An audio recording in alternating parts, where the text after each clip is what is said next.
예배를 통해 가장 좋은 것을 얻고 갑시다. 오늘도 예배를 통해 하나님이 주고자 하시는 가장 좋은 것들을 얻고 갈 수 있기를 축원합니다. 그런데 하나님이 예배를 통해 주고자 하시는 가장 좋은 것이 무엇일까요? 누가복음 11장 13절을 보면 기도하는 자에게 좋으신 아버지 하나님이 주시는 가장 좋은 것이 바로 성령이라고 이야기를 했습니다. 아무쪼록 가장 좋은 이 성령의 충만함과 그 은혜가 또 기름 부으심이 예배 가운데 우리 함께한 모든 성도님들에게 임할 수 있는 특별한 주일과 그러한 어떤 예배가 되기를 예수의 이름으로 축원합니다. 하나님께 크게 쓰임 받았던 D.L. 무디 목사님이라는 분이 있습니다. 한번 사진 띄워보시겠어요? 우리 미국의 큰 부흥의 역사를 일으켰던 어떤 복음주의자 중 또 유명한 복음 전도자 중 한 분이시죠. 그런데 이분의 제자 중에 또 유명하고 걸쭉한 일꾼 하나가 있는데요, R.A. 토레이라는 목사님이 계십니다. 한번 띄워주세요. 이 무디 목사님의 제자입니다. 목사이자 설교자이자 또 많은 책을 쓰신 저자이기도 한데요, 교회의 어떤 문제와 성도들의 어떤 신앙의 문제점을 지적해 주심으로 이 시대의 선지자라는 별명이 붙어 그렇게 아름답게 쓰임받은 분 중에 한 분이 이 A.W. 토저라는 목사님이십니다. 이 목사님의 책을 보면은 이분이 단 하루도 날마다 빼놓지 않고 하나님께 드렸던 기도의 내용들이 있습니다. 어떤 기도의 내용을 단 하루도 빼놓지 않고 드렸었을까요? 제가 좀 읽어드릴게요. 성령님, 제가 성령님을 떠나서는 살 수가 없습니다. 제가 성령으로 충만하다고 느끼지 않을 때에는 말하지 않게 도와주시옵소서. 왜냐하면 성령 충만 없이 말할 때 저는 너무나 많은 실수를 하기 때문입니다. 또한 주님, 제가 성령 충만하다고 느끼지 않을 때에는 인생의 중요한 결정을 하지 않게 도와주옵소서. 저는 너무나 그리고 자주 그릇된 결정을 할 가능성이 있기 때문입니다. 성령님, 저를 붙들어 주옵소서. 한평생 하나님에게 쓰임받는 동안 단 하루도 다음과 같았던 이 기도의 내용을, 이 제목을 올려드리지 않은 날이 없다고 합니다. 다시 말해서 늘 성령의 충만함을 위한 기도, 성령님과 동행을 위한 기도를 올려드렸던 것이죠. 그리고 이것이 평생 동안 아름답게 그렇게 쓰임받았었던 삶의 비결이었노라고 A.W. 토저 목사님은 고백을 하십니다. 2023년이 시작되며 우리는 오직 성령으로 충만함을 받으라 라는 시리즈 제목으로 5주 동안 하나님의 말씀을 들어왔습니다. 성령님이 어떤 분이실까요? 예수님이 가장 또 자주 그리고 강조해서 교회와 제자들에게 소개하신 분이고요, 사실 오늘날 우리 성도들과 삼위일체의 하나님 중 가장 밀접한 관계를 맺고 계신 하나님이 성령 하나님이라 말씀을 드렸습니다. 성령 하나님이 오늘날 교회와 성도들에게 행하시고 또 그분이 이끌어 가시는 일들은 너무나 다양하고 많습니다. 그 가운데 우리는 지난 시간 성령께서 우리의 구원의 주체가 되어 구원과 관련되어 성도들에게 행하시는 세 가지 일들을 함께 살펴보고 지난주에 나눠보았습니다. 요즘 이 70억 지구 인구 모든 인생들에게 하나님이 주신 은사 하나가 있는데 따라서 해봅시다. 망각의 은사. 잘 잊어버리는 은사예요. 우리 성도님들도 지난주 말씀 기억나시는 분들 있으실란가 모르겠어요. 그런데 좀 잘 잊어버리는 깜빡깜빡하는 건망증은 좀 노년의 때나 있는 줄 알았는데 요즘 젊은 친구들도 깜빡깜빡하는 걸 보면서 묘한 좀 위로를 제가 좀 받습니다. 한 2달 전인가요? 한 청년 하나가 4층 사무실로 막 급히 달려왔어요. 왜 왔냐? 목사님, 여기 제 핸드폰 없는가요? 네 핸드폰 여기 없다. 핸드폰을 잃어버렸는데 교회 안에서 어디 잃어버린 것 같은데 어디 있는지 모르겠대요. 그래서 여긴 없으니까 밑으로 한번 내려가라 봐봐라. 내가 전화를 하겠다. 그래서 전화를 하고 이 친구는 밑으로 교회에서 핸드폰을 찾으러 내려가는 그 사이에 뒷주머니에 핸드폰이 꽂혀 있는 걸 제가 보았습니다. 나이가 많으신 분이 아니라 20대 친구가 그렇게 건망증으로 핸드폰 찾고 다니는 걸 보면서 묘한 위로가 있더라고요. 어쨌든 우리 모두에겐 하나님이 잘 잊어버리는 여러분 이런 망각의 은사를 주셨어요. 지난주 성령께서 우리의 구원과 더불어 주시는 세 가지 여러분 은혜와 역할이 있다고 했습니다. 따라서 해봅시다. 구원을 적용하시고, 구원을 보증하시고, 구원을 견인하신다. 예, 우리의 구원과 관련돼서 성령 하나님이 하시는 일이 이 대표적인 것이 세 가지 일이죠. 구원을 적용한다는 것은 우리가 예수 믿을 수 있도록 돕는 모든 역할들을 성령님이 하시는 거예요. 이렇게 사람을 통해서 혹은 마음의 감동을 통해서 사건이나 환경을 통해서 교회에 나올 수 있도록 마음의 감화 감동 주시는 분, 이끌어 주시는 분, 이게 성령님이에요. 내 의지, 내 선택, 또 내가 여러분들 결정을 해서 온 것 같지만 성령님이 그 마음에 감동을 주시고 이끌어 주셔서 교회에 나오게 되었고, 우리는 교회에 나와서 예수님의 이야기, 복음의 이야기를 듣게 되었는데, 그리고 어느 날 들려진 그 예수님의 이야기에 마음의 문이 열려 예수를 믿게 되었는데, 이 모든 역할 가운데 역사하시고 함께 하시는 분이 바로 성령님이에요. 따라서 내 믿음이 아주 크거나 깊지 않더라도 내가 때때로 하나님이 정말 살아계신가, 나를 사랑하고 계시는가 의심이 종종 찾아올 때에도 여러분, 내가 적어도 이 자리에 다른 곳이 아니라 교회에 나와 예배하고 복음을 들을 수 있다는 것, 하나님께 선택을 받았고 성령님으로부터 내가 인도함을 받아 내가 이끌렸다는 사실에 감사하시고 감격할 수 있는 우리 성도님들 되어지기를 예수의 이름으로 축원합니다. 더 나아가 성령님은 그렇게 믿은 이 예수를 믿게 된 그 순간 우리에게 주어진 그 구원, 이것이 얼마나 확실한지 내가 하나님의 자녀이고 구원받은 사람이라는 것을 우리 안에 들어오셔서 증인이 되어주시고 또 증명을 해 나가십니다. 이것을 가리켜 성령의 보증이라고 이야기를 합니다. 더 나아가 성령의 구원의 견인이라는 것은 우리가 예수를 믿음으로 얻게 된 이 구원, 이 영생은요, 끝까지 성령 하나님께서 보호하시고 책임져 주셔서 천국 가는 그날까지 잃어버리지 않도록 도와주시는 역할, 이것을 가리켜 성령의 견인이라고 이야기를 합니다. 때때로 우리의 믿음은 연약해서 흔들릴 때가 있어요. 그러나 연약해서 우리가 붙든 하나님의 손이 놓칠 때가 있고 또 풀어질 때가 있지만 걱정할 필요가 없습니다.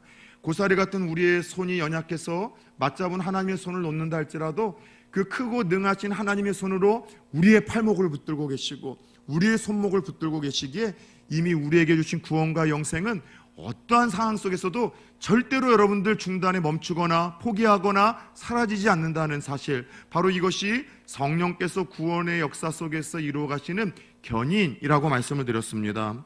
특별히 그 가운데 성령이 우리 안에 계신 그 증거로 우리가 이제 몇 가지 그 증거를 좀 알고 확신을 해야 되는데, 첫 번째가 성령이 우리 안에 계셔서 하나님의 자녀여 구원받은 백성이라는 것에 대해서 보증이 되어 주실 때 어떤 증상이 나타나는가, 신앙 고백이 터져 나온다고 말씀드렸습니다. 그래서 전에는 멀리 보이던 하나님, 나와 무관해 보이던 그 신을 향해서 내가 아빠, 아버지라고 고백할 수 있는 것, 이게 성령께서 우리 안에 있을 때 터져 나오는 신앙 고백이에요. 내가 힘들거나 또 내가 어떠한 두려웠거나 나에게 어떠한 큰 문제가 있을 때 아버지, 아빠 도와주세요 고백할 수 있게 하는 것, 이게 성령이 우리 안에 있는 증거라고 말씀을 하셨습니다. 두 번째 신앙 고백은 그 예수 그리스도를 향해서 나의 하나님, 나의 구원자, 내 인생과 시간과 물질의 주인이라고 주여라라는 진실한 고백을 할 수 있게 하는 것, 이것도 우리 안에 성령이 계신 증거라고 말씀을 드렸고요. 또 다른 내 안에 성령이 계신 증거는 따라서 해볼까요? 믿는 자의 갈등, 믿는 자의 탄식이라는 것이 있다고 했죠. 예수 믿기 전에는 술 한잔 하더라도 아무런 여러분 걸리낌이 없었었고, 담배 줄담배 펴도 무언가 양심의 가책이 없었고, 주일날 밥 먹듯이 빠지고 세상에서 여러분 돌아다녀도 아무런 여러분 양심의 찔림이 없었습니다.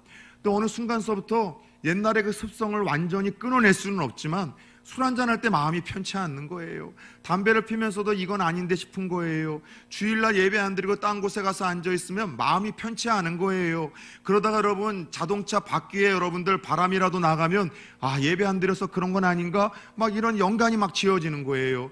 이렇게 그래서 내 안에 예전과는 달리 하나님 뜻대로 살고 싶고 또 하나님을 기쁘시게 하는 삶을 살고 싶은 마음과 여전히 옛날처럼 그저 내가 즐거운 대로 그냥 먹고 마시고 내가 맘 편한 대로 살기를 원하는 이 마음이 내 마음밭에서 끊임없이 막 다투고 갈등을 일으키고 싸우는 어떤 느낌을 경험한다면 따라서 해봅시다. 내 안에 성령이 계신 증거이다. 지난주 로마서 8장 말씀을 통해서 이와 같은 이야기를 나눴습니다. 특별히 내 안에 성령이 계시기에 필연적으로 겪게 되는 믿는 자의 갈등과 다툼을 오늘 본문 16절 17절에서는 좀 더 이렇게 우리들에게 소개를 하고 있습니다. 16절 17절을 같이 한번 좀 읽어볼까요? 시작. 내가 이르노니 너희는 성령을 따라 행하라. 그리하면 육체의 욕심을 이루지 아니하리라. 육체의 소욕은 성령을 거스르고 성령은 육체를 거스르나니 이 둘이 서로 대적하므로 너희가 원하는 것을 하지 못하게 하려 함이니라. 아멘. 자, 예수를 믿고 구원받는 즉시 우리 안에 구원의 보증과 확증을 하시기 위하여 성령님이 오신다고 말씀을 드렸습니다. 그런데 우리가 예수를 믿고 구원받은 순간 내 안에 성령이 오시면 성령님만 머무는 것이 아니라 예수 믿기 전에 여전히 내 죄를 또 본성을 충동질해서 넘어지게 하고 쓰러지게 만들었던 그 죄의 본성, 육신의 소욕이 여전히 여러분 우리 안에 공존을 하고 있어요. 그래서 여러분 예수를 믿는 순간 예전에 하나님 뜻과 불순종하며 마음대로 살게 만들었던 죄를 충돌시키던 어떤 육신의 소욕과 하나님 뜻대로 살고자 하는 성령의 소욕이 내 안에 함께 머물며 끊임없이 다투고 서로 여러분들 이렇게 전쟁을 벌린다는 거예요. 그래서 내 안에 타락한 본성을 따르려는 육체의 소욕과 하나님의 기쁨이 되고 하나님의 뜻을 따르려는 성령의 소욕이 끊임없이 다투고 있는 것, 이게 우리의 영혼과 마음과 생각의 여러분들 실체라는 거예요. 따라서 이 세상에서 가장 치열한 전쟁터가 있다면 한 평도 안 되는 믿는 자들의, 구원받은 자들의 생각과 마음과 영혼 아니라고 할 수 있어요. 그런데 문제는 뭐냐? 이 성령의 소욕과 육체의 소욕이 다투면은요, 주로 어떤 소욕이 이겨요? 누군가는 성령의 소욕을 여러분들 따라서 하나님의 기쁨이 되어가는 것을 경험하는 인생들이 있는가 하면은, 예수 믿고 구원받았지만 누군가는 믿기 전과 똑같이 우리 안에 있는 어떤 죄의 본성, 그리고 여러분 죄의 유혹을 따라 똑같이 이전과 같은 삶을 살아가는 이들이 있더라는 것이죠. 그래서 먼저 오늘 19절에서 21절을 보면은요, 구원받은 성도의 심령 안에서 성령의 소욕과 다투고 있는 육체의 소욕들이 여전히 자리 잡고 있음을 소개합니다. 한번 우리 19절에서 21절을 볼까요? 예수를 믿어도 이와 같은 본성들이 떠나지 않습니다. 구원을 받아도 우리 마음밭에는 여전히 이와 같은 육신의 소욕들이 자리 잡고 우리를 충동질한다는 거예요. 한번 봅시다. 육체의 일은 분명하니 음행, 더러운 또 것, 호색하는 것, 그리고 우상 숭배, 주술, 원수 맺는 것, 분쟁, 시기, 분내는 것, 당짓는 것, 분열하는 것, 이단을 따르는 것, 투기하는 것, 술 취하는 것, 방탕한 것. 여러분 놀라운 것은 예수를 믿고 구원받은 자들의 마음밭에, 심령 안에 여전히 이런 것이 자리 잡을 수 있다는 것이죠. 여러분, 그래서 정리를 해보자면 육체를 가진 인간들이 구원은 받았다 하지만 그 내면에서 쉴 새 없이 느끼는 죄악된 모든 욕망들이 여전히 우리 안에 자리 잡고 있다는 거예요. 그 중에 여러분 특별히 나를 계속해서 넘어지게 하는 욕망들, 소욕들은 무엇인가 묻고 싶어요. 아마 이 중에도 구원받았고 내 안에 성령이 계시지만 내가 넘어지고 쓰러지는 여러분 육신의 정욕과 소욕들 중에 반복적인 것들이 있어요. 누군가는 항상 술 취함 때문에 무너지고요, 누군가는 항상 음란함 때문에 무너지고, 누군가는 항상 시기하는 것 때문에 무너지고, 누군가는 항상 여러분 방탕한 것 때문에 무너지는 인생들이 있어요. 저와 여러분들 심령 안에서는 예수를 믿고 구원을 받았지만 끊임없이 우리가 넘어지게 만들고, 죄책감을 갖고 수치심을 갖게 만들고, 예수 믿었지만 무능력하게 만들고, 예수 믿었지만 성령의 충만함을 경험하지 못하게 만드는 육신의 소욕들이 무엇인가 좀 여쭤보고 싶어요. 충격적인 말씀은 여러분 우리 안에 이런 육체의 소욕을 따라서 끊임없이 살다 보면은요, 오늘 21절을 봅시다. 하나님 나라를 유업으로 받을 수 없다라고 이렇게 이야기를 하고 있습니다. 중요한 것은 내 안에 타락한 본성과 죄성을 자극하는 이런 육체의 소욕들을 도대체 어떻게 하면 우리가 떨쳐내고 이길 수가 있겠냐는 것이죠. 예수를 믿어도 여전히 우리 안에 자리 잡고 있는 육체의 소욕들, 내 안에 성령이 계셔서 구원을 받았었음에도 불구하고 내 안에 여전히 자리 잡고 있는 이 죄와 또 여러분 우리의 본성을 자극하는 이 육체의 정욕들을 어떻게 우리가 자극을 여러분 극복하며 이길 수 있겠냐는 거죠. 소극적으로는 끊임없이 여러분 육체의 소욕을 따르고 죄짓게 만드는 것들을 우리가 멀리해야 됩니다. 소극적으로는 그 기회들을 차단해야 된다는 것이죠. 예전에 함께 부교육자로 섬겼던 목사님 중에 정말 낚시를 너무 좋아하시는 한 분이 계셨습니다. 그냥 취미 정도가 아니라 업으로 삼으셔도 될 만큼 전문 프로 낚시꾼이에요. 그래서 한 번은 제가 좀 낚시에 관심이 있다는 이야기를 드렸더니만 자기 장비를 막 이제 소개하기 시작하는데 깜짝 놀랐어요. 저는 낚시 그 장비가 그렇게 비싼지를 몰랐어요. 여러분들한테 이야기는 안 드리겠습니다. 그래서 제가 목사님에게 물어봤어요. 목사님, 근데 이거 구입하는데 사모님이 허락했어요? 몰라. 알면 큰일 난다는 거예요. 되게 싸게 샀다라고 이야기를 했다는 겁니다. 그래서 낚시에 이렇게 자부심을 가지고 비싼 비용을 투자할 만큼 이 낚시에 미쳐 있었던 이 목사님이 몇 주 지나서 저한테 이런 이야기를 해요. 어제 낚시 도구 다 버렸다. 깜짝 놀랐어요. 그 낚시 도구를 왜 버려요? 팔기라도 하시지. 그러면서 조심스럽게 사연을 이야기해 주는 거예요. 내 아내도 모르는데 지난 월요일날 낚시를 갔다가 이 배를 작은 거 타고 나갔는데 뒤집어졌대요, 배가. 그래서 여러분 죽을 뻔한 상황 속에서 간신히 살아났는데 배가 뒤집어졌을 때 이젠 죽었다. 이게 하나님 앞에서 목사가 이 짓거리만 한다고 혼나는가 보다 싶어서 서원 기도를 했대요. 하나님 살려만 주신다면 2번 다시는 낚시 안 하겠습니다. 2번 다시는 낚시배 안 타겠습니다.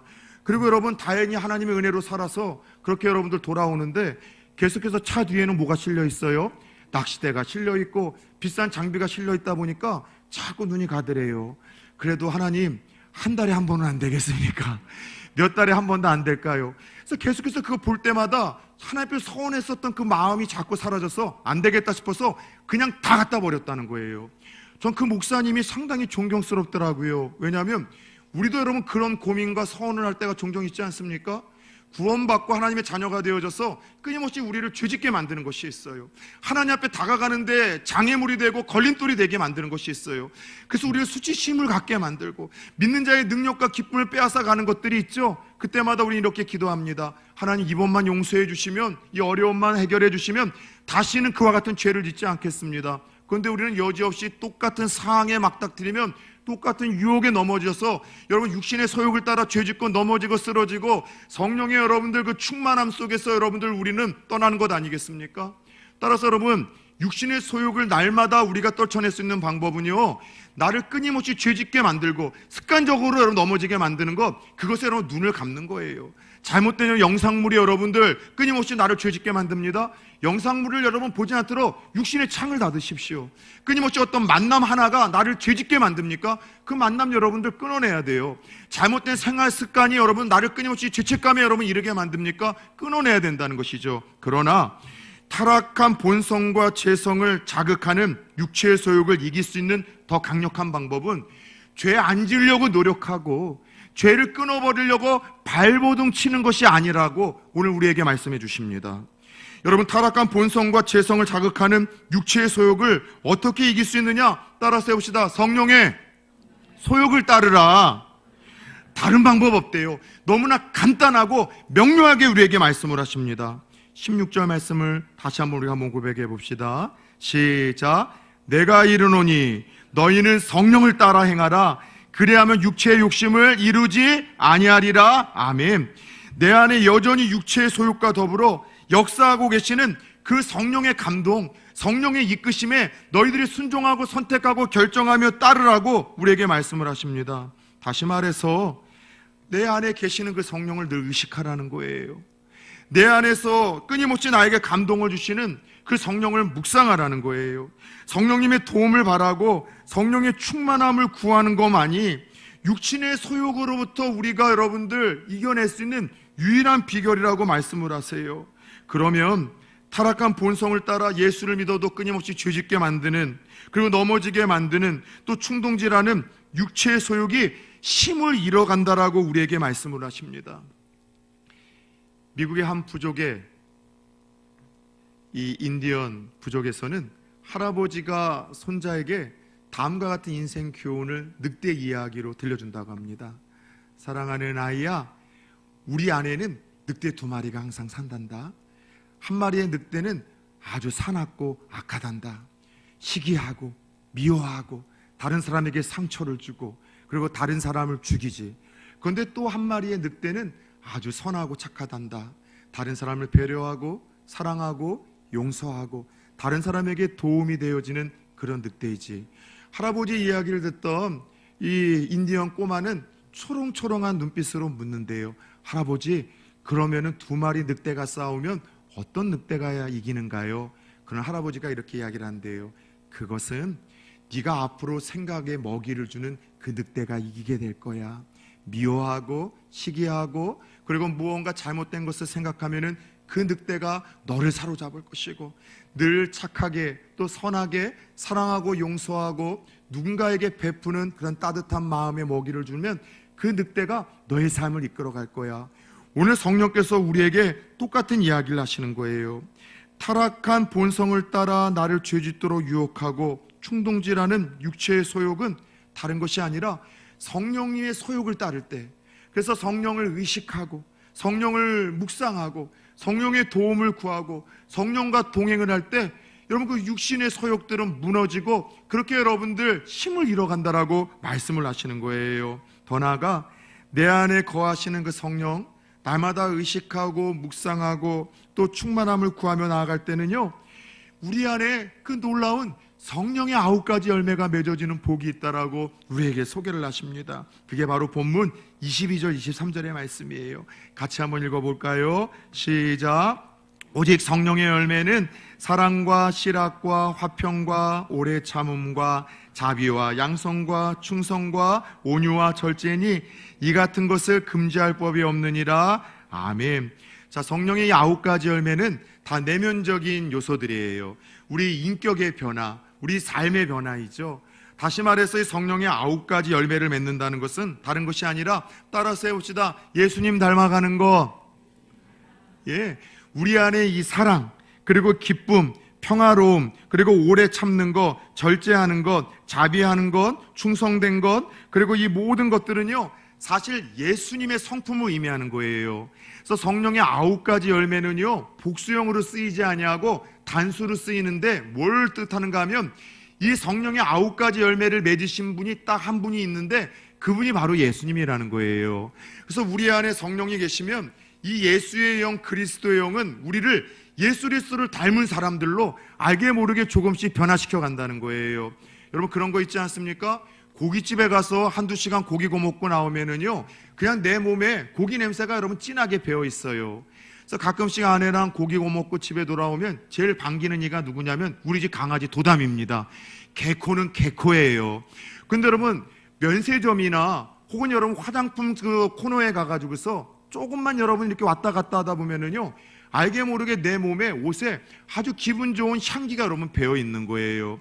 따라서 내가 누구와 함께 있느냐에 따라서 알게 모르게 여러분 그 사람의 향취가 나는 법이고 그 사람의 여러분 모습이 드러나는 법이에요. 저는 여러분 한 사람 한 사람이 어떤 사람인지 이제는 알고 있지만 더 명확하게 알 수 있는 방법 하나가 있습니다. 중거 집단 법칙을 활용하면 돼요. 이게 뭐냐? 여러분들 주위에 가장 가까운 5사람들이 누구냐를 여러분 저에게 소개를 하면 여러분이 대충 무슨 생각을 갖고 있는 사람들인지, 무엇에 관심사가 있는지, 어떤 성향이 있는지 그대로 드러나는 것이 중거 집단의 법칙이라고 합니다. 여러분이 교회에서 주로 가까이 지내는 5분들은 좀 어떤 유형의 사람들입니까? 여러분 집 근처 이웃들과 가까이 지내는 5사람을 꼽으려면 그 사람들은 어떤 사람들입니까? 직장에서 가까이 지내는 사람들은 여러분들은 인정할지 또 안 할지는 모르겠지만 평상시 나와 가까이 지내는 사람들이 나를 대표하는 거예요. 나와 비슷하기 때문에 그들과도 쉽게 어울리지만 비슷하지 않은 상황 속에서 함께 모였다면 그들과 함께 하면서 알게 모르게 그들처럼 내가 닮아가는 거예요. 늘 모이면 누군가 흉보고 비판하고 비난하잖아요. 알게 모르게 나도 누군가를 비난하고 비판하고 흉보는 사람이 되어가는 거고요. 늘 모이면 원망하고 불평하는 사람이 되잖아요. 알게 모르게 나도 원망하고 불평하는 사람이 되어져요. 근데 모일 때마다 감사하고 찬양하고 기도하는 사람들과 함께 하면은 알게 모르게 감사하고 찬양하고 기도하는 사람이 되는 거예요. 모일 때마다 술 마시고 여러분 세상 이야기나 그렇게 여러분 하면서 시간 때우는 사람들하고 모이면은요, 알게 모르게 나도 방탕한 사람이 되지만, 모일 때마다 자기 개발을 하고 책을 읽고 운동을 하고, 그리고 여러분 어떻게 하면 내가 더 열심히 일을 할 수 있을까, 건설적인 고민을 하고 이야기하는 사람들과 함께 하다 보면은요, 끊임없이 그 사람이 여러분 발전을 하는 거예요. 여러분 마찬가지로 누구와 함께 하냐를 따라서 알게 모르게 우리가 변화되어지는 것인데, 이미 내 안에 예수 믿는 순간 들어오신 그 성령님, 그 성령님을 내가 날마다 이분이 나와 함께 하고 계시지 의식을 하고, 그 성령님이 어떤 분이신가를 묵상하면서 이분은 나를 돕는 분이야, 나를 감화감동시키고 잘못된 길을 걸어갈 때는 찔림도 주시고, 더 나아가 이분은 나를 도와주시는 분이야, 내가 1차를 잘할 수 있도록 능력을 주시는 분이지, 지혜를 주시는 분이지, 상황과 환경을 초월하고 뛰어넘는 평안과 기쁨을 예수 믿는 분 나에게 주시는 분이지. 성령을 묵상하잖아요. 여러분 우리가 누구를 닮아가는 줄 아세요? 묵상하고 의식하고 함께 동행하다 보면 이 그리스도형 예수형이신 바로 이 성령님으로 인하여 예수님을 닮아가는 거예요. 따라서 우리가 성령을 의식하고 묵상하고 성령의 소욕을 따른다는 것은, 이 성령의 열매를 맺어간다는 것은 예수님을 흉내내는 것, 닮아가는 것, 작은 예수가 되는 것을 의미한다는 것이죠. 물어보고 싶습니다.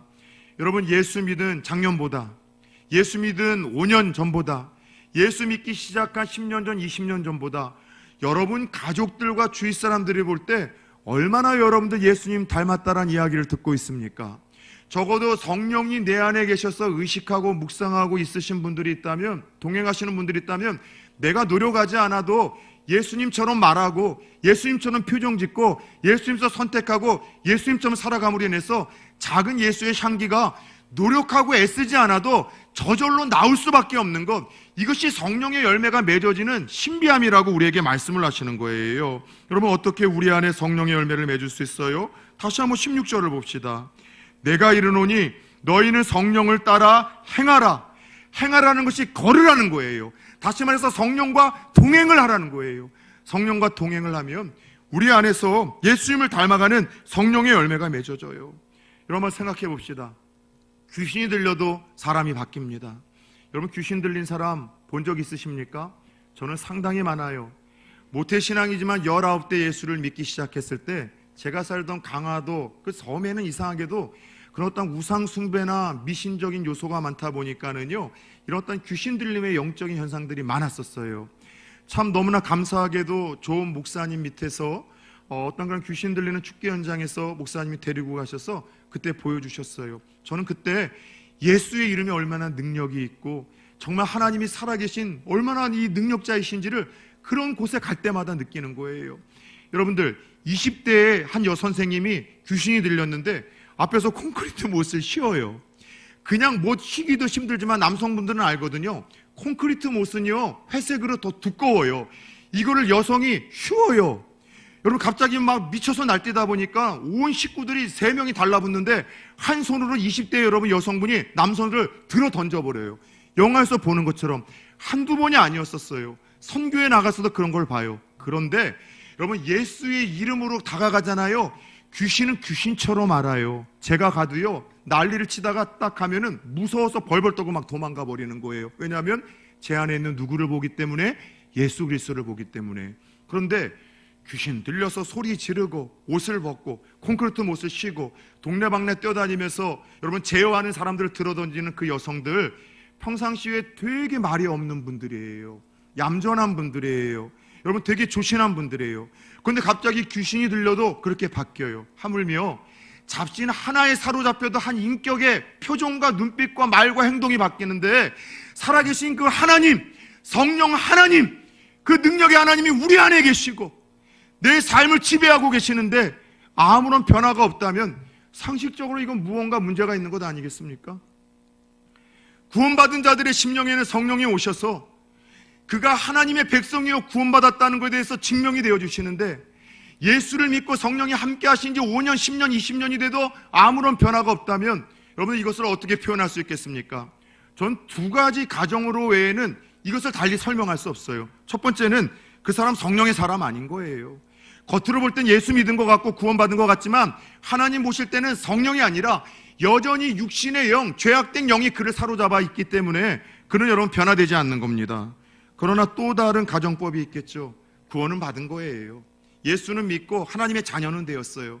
그러나 그 안에 들어오신 성령의 그 소욕을 날마다 여러분들 소멸해버리는 거죠. 그리고 여전히 예수 믿기 전에 자기를 지배하고 이끌던 그 육신의 소욕을 붙들고 충동질 하는 대로 즐기고 먹고 마시고 죄악된 행동을 하고 불순종을 살아가기에 여러분 성령이 함께 계셔도 5년, 10년, 20년 믿어도 예수다운 표정이 나오지 않고 예수님 닮은 말이 나오지 않고 예수님 닮은 여러분의 인격의 변화와 성숙이 나타나지 않는 거예요. 다시 말해서 성령을 의식하지도 않고 묵상하지도 않고 성령의 도움을 구하며 그분과 동행하지도 않고 충만함도 경험하지 못하다 보니 여러분 예수님과는 전혀 다른 괴상한 여러분 신앙의 인의 모습을 띠고 있는 것 아니겠습니까? 우리가 이 땅을 떠나 하나님 앞에 서게 될 때 그날 하나님은 우리에게 무슨 열매를 맺었는지 반드시 물으실 겁니다. 너 이 땅에서 예수 믿고 구원받은 후에 무슨 열매를 맺었냐라고 하나님이 주 앞에 서는 날 물으신다면 뭘 대답하시겠습니까? 저 예수 믿고 구원받아 큰 집으로 이사 갔어요. 예수 믿고 구원받아 저 대박이 났어요. 하나님, 예수 믿고 구원받아 저 진짜 좋은 직장 얻었어요. 예수 믿고 구원받아서 정말 저 안 아프고 건강했어요. 예수 믿고 구원받아서 명예를 얻었어요. 권력을 얻었어요. 세상의 인기를 얻었어요. 하나님 그런 거는요 하등 관심이 없어요. 하나님 앞에 서게 되는 날 너 예수 믿고 구원받고 어떤 열매를 맺었냐라고 물으시면서 기대하시는 열매는 첫 번째는 다른 것 없어요. 생명의 열매예요. 구원의 열매예요. 나를 통해서 몇 명이나 예수를 믿게 되었고 나를 통해서 사망의 길로 걸어가는 내 가족들과 친척들 중에 사랑하는 이들 중에 몇 명이나 하나님 앞에 돌아왔는지 얼마나 우리가 생명의 씨앗을 열심히 뿌렸는지 주님 그걸 물으실 겁니다. 그리고 두 번째 우리에게 물으시며 기대하신 열매는 바로 이 인격의 열매예요. 성령의 열매예요. 더 정말로 예수 믿고 구원받아 나 닮아가고 있느냐? 나를 닮았느냐? 이거 물으실 거예요. 성령의 열매란 인격의 열매인 거예요. 성령 충만의 증거는 다른 것이 아니라 예수님 다운 표정 짓는 거고 예수님처럼 말하는 거고 예수님처럼 선택하고 예수님처럼 결정하는 것, 예수님 흉내내며 작은 예수로 사는 삶인데 바로 이것이 성령의 소욕을 따르는 자들에게 주어지는 자연스러운 은혜와 열매라라고 말씀을 하십니다. 저는 오늘 무디 목사님의 제자였었던 R.A. 토레이 목사님에 대한 이야기로 설교를 시작했습니다. 상당히 탁월하고 위대하게 어떤 미국의 영적 부흥에서 쓰임 받으신 목사님이었는데 왕대밭에 왕골 난다고 바로 그의 영향은 스승이었었던 위대한 복음 전도자이자 부흥사였었던 무디 목사님을 통해서 흘러온 것임을 알게 됩니다. R.A. 토레이 목사님은 자신의 영적 스승이었던 무디 목사님에 대한 전기를 쓰며 그 책에 무디 목사님에 대한 이러저러한 이야기를 다음과 같이 기록해 놓으셨어요. 무디 목사님은 비신자들에게 설교할 때는 항상 전도 설교, 복음 설교를 하셨다고 합니다. 그러나 가끔씩 기신자들, 이미 예수를 믿고 있는 성도들에게 설교할 기회가 생길 때는 항상 성령님에 대한 강조를 늘 하시며 설교를 했다고 합니다. 그래서 어떤 사람들은 이 무디 목사님이 원래 이 구두방에서 일하던 점원인데 어느 날 복음에 이 불타는 이 사명을 갖고 목회자로 늦게 돌아섰고 늦게 목회자로 돌아섰지만 하나님이 그를 불같이 쓰시는 것에 대해서 목회자들도 시기 질투하잖아요. 시기 질투해서 이렇게 항상 비꼬았다고 합니다. 항상 저 무디 목사는 자기 혼자 성령하고 다니는데 무디가 성령을 독점이라도 했냐고 그렇게 비꼬았다고 합니다. 이때 무디 목사님을 존경하던 분이 그 사람에게 이런 흥미로운 답변을 했다고 합니다. 무디 목사님이 성령을 독점했는지는 모르겠지만 분명한 사실은 성령님이 무디 목사님을 독점했다는 것입니다. 그래서 이 토레이 목사님은 스승 무디 목사님이 늘 자신에게 이런 이야기를 하시는 것을 들었다며 이렇게 기록을 합니다. 읽어드릴게요. 무디 목사님의 신앙 고백이에요. 나는 신앙생활을 하면 할수록 나 자신에 대한 무력감을 더욱더 처절하게 느낍니다. 내가 잠깐이라도 이기심과 교만함으로 채워지는 그 순간 나는 다시 육신의 사람으로 돌아가 버립니다. 그래서 나는 때마다 시간마다 엎드려서 나를 비우게 해달라고, 나 자신을 포기하게 해달라고 기도를 드립니다. 내가 이기심과 교만함을 포기하는 그 순간마다 성령님은 다시 내게 임하시고 나를 채워주십니다. 그때야 비로소 나는 주께서 원하시는 일들을 감당할 수가 있었습니다. 토레이 목사님은 바로 이것이 스승 무디 목사님이 능력 있게 쓰임받았던 삶의 비밀이었다라고 고백을 합니다. 그처럼 위대하게 뜨겁게 쓰임받았던 목사님도 뭐라고 고백을 해요? 신앙생활을 하면 할수록 무력감을 느낀대요. 죄 가운데 쓰러지는 자신의 연약함을 느낀대요. 이기심과 교만함에 육신의 소욕이 끊임없이 자기를 충동질하는 것을 느낀대요. 그러나 그때마다 어떻게 한대요? 여전히 자기 안에 함께하고 계시는 그 성령님을 의지하며 의식하고 묵상하고 도움을 구하며 그분과 동행하는 것이 그런 연약함과 무능력 속에서도 한평생 위대하게 쓰임받는 삶의 비결이었다라고 그 스승이 고백을 한다고 그렇게 적어내렸습니다. 그래요, 하나님이 축복하신 인생들을 떠올려 보십시오. 하나님이 위대하게 쓰셨던 인생들을 떠올려 보십시오. 신앙생활을 하면 나하고는 결이 다른 기쁨과 평안함과 변화를 경험하고 있는 내 주위의 동역자들을 떠올려 보십시오.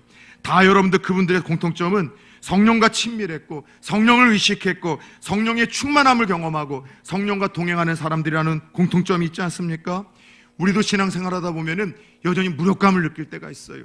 죄 가운데 쓰러지는 나 자신의 연약함을 느낄 때가 있습니다. 죄짓고 넘어지는 내 모습을 발견할 때마다 우리가 해야 될 것이 뭐예요?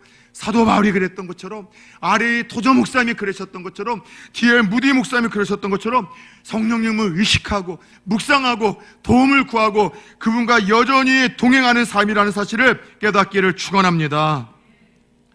지난 화요일 늦지막한 시간에 한 자매님이 저에게 카톡으로 이런 글을 좀 보내주셨어요. 제가 그대로 한번 읽어드리겠습니다. 초원교회에서 목사님을 만나게 하신 하나님께 너무 감사드립니다. 매일매일 하나님께서 목사님 입술을 통해 전해주시는 말씀이 너무 힘이 되고 그 말씀대로 더 살고 싶은 도전을 받고 있습니다. 요즘 성령님의 임재를 더 느끼기 위해 목사님이 알려주신 대로 성령님께 대화를 걸고 있어요. 그거죠? 성령님 안녕하세요. 성령님 사랑합니다. 성령님 도와주세요. 그러니 성령께서 임재하셔서 제 삶에 함께 동행하고 계시다는 기쁨이 점점 더 커져나가고 내가 하나님의 자녀인 정체성을 느끼게 되는 것 같습니다. 요즘 여러 기도 제목들이 있지만 성령님의 뜨거운 임재를 구하는 기도를 하고 있습니다. 하루하루가 불안과 걱정이 아닌 감사로 더 채워지고 있음을 느끼고 있습니다. 여러분, 그래요, 오늘로써 오직 성령의 충만함을 받으라, 이 시리즈 말씀이 이제 막을 내립니다. 성령님은 우리에게 기쁨을 주시는 분입니다. 능력을 주시는 분이십니다. 더 나아가 우리가 하나님의 자녀가 되었다라는 그 확실한 보증이 되어주시는 분입니다. 그것만이 아니라 천국에 가는 그날까지 우리를 능력 있게 만드시고 지혜롭게 만드시고 탁월하게 만드시되 하나님 우리들에게 그토록 기대하시는 그 예수님을 닮아가도록 우리를 도우시는 분입니다. 새롭게 시작하는 이 한 주도 성령님 의식합시다. 성령님을 때마다 일마다 묵상합시다.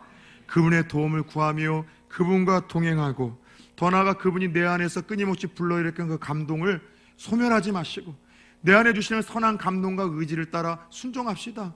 술 끊으라는 감동을 주십니까? 끊으세요. 여러분, 공예배에 더 열심을 내라고, 기도의 자리에 나오라고 감동을 주십니까? 그렇게 하세요. 누군가를 이제는 용서하고 누군가를 사랑하라고 감동을 주십니까? 결심을 하고 의지적으로 그렇게 사랑하고 축복을 하십시오. 잘못된 교제와 만남을 끊어내라고 이야기를 하십니까? 그렇게 끊어보십시오.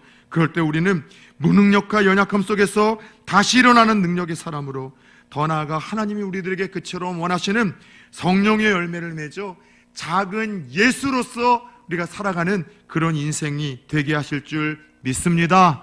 이 한 주도 그러한 주인공들이 되어줄 수 있기를 예수 그리스도의 이름으로 축원합니다.